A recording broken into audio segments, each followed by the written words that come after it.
24 ans après l'exploit historique du Sénégal face à la France, les Lions de la Teranga rêvaient de refaire le coup, mais Kylian Mbappé et les Bleus avaient d'autres plans.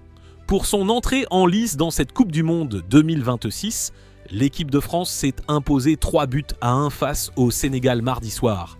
Une victoire qui permet aux hommes de Didier Deschamps de réussir une nouvelle fois leur premier match dans une grande compétition. Mais attention, tout n'a pas été simple. Dès le début de la rencontre, les Sénégalais ont montré qu'ils n'étaient pas venus pour faire de la figuration. Très agressifs et bien organisés, les Lions de la Teranga mettent les Bleus sous pression. Nicolas Jackson passe même tout près d'ouvrir le score, mais sa frappe est repoussée par le poteau de Mike Maignan. Pendant une bonne partie du match, la France souffre.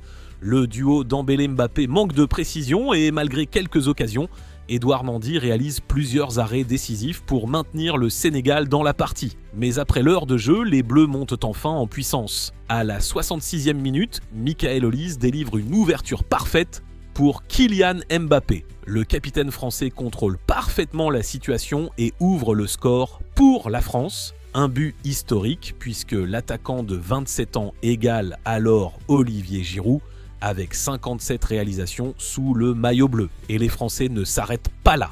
16 minutes plus tard, Bradley Barcola, tout juste entré en jeu, profite d'une contre-attaque parfaitement menée pour tromper Edouard Mendy d'un magnifique petit piqué. La France fait le break et pense avoir assuré sa victoire.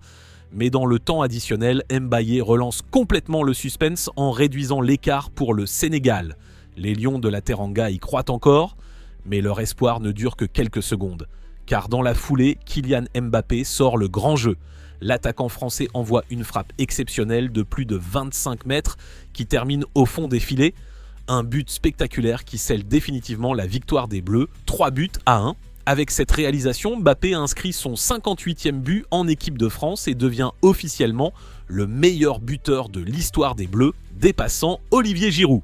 Grâce à ce succès, la France prend provisoirement la tête du groupe 1 avant son prochain rendez-vous face à l'Irak.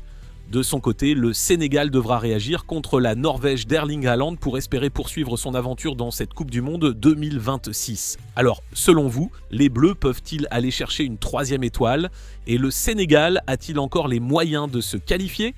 Dites-nous votre avis dans les commentaires et surtout, n'oubliez pas de vous abonner pour ne rien manquer de toute l'actualité du football.